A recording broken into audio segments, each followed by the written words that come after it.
ఢిల్లీ వాళ్ళు పట్టుకున్న ఒక తీవ్రవాది, ఆ తీవ్రవాది ద్వారా పట్టుకున్నటువంటి అనేక మంది తీవ్రవాదులు 5గురు దొరికారు. ఈ మధ్యన జరుగుతున్నది ఏంటంటే సోషల్ మీడియా ప్లాట్ఫారాల ద్వారా మేము ఉగ్రవాదంలోకి వస్తామని ఇక్కడ ఉన్నటువంటి ముస్లిం కుర్రోళ్ళే పాకిస్తాన్లో ఉన్నటువంటి తీవ్రవాద సంస్థలతో ఇంటరాక్ట్ అయిపోతున్నారు.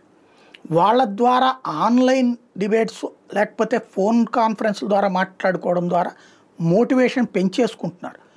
ఆ పైన అక్కడి నుంచి డబ్బులు అక్కర్లేదు, వీళ్ళ దగ్గర ఉన్న డబ్బులతోనే ఇక్కడ బాంబులు తయారు చేసి పేల్చి చూపెట్టి తద్వారా మీరు ఆ తర్వాత ఫండింగ్ చేయండి అనేటటువంటి స్టేజ్కి వచ్చారు.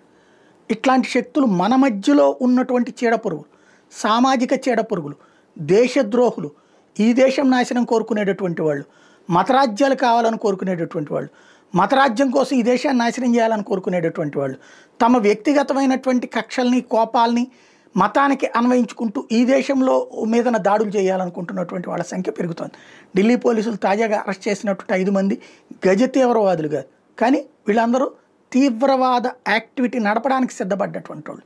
ఇప్పుడు కొత్త చట్టం రావాలేమో, తీవ్రవాద భావజాలానికి ఆకర్షితులైతే కూడా యావజ్జీవ కారాగార శిక్ష అని, అప్పుడు కానీ కంట్రోల్ కాదు.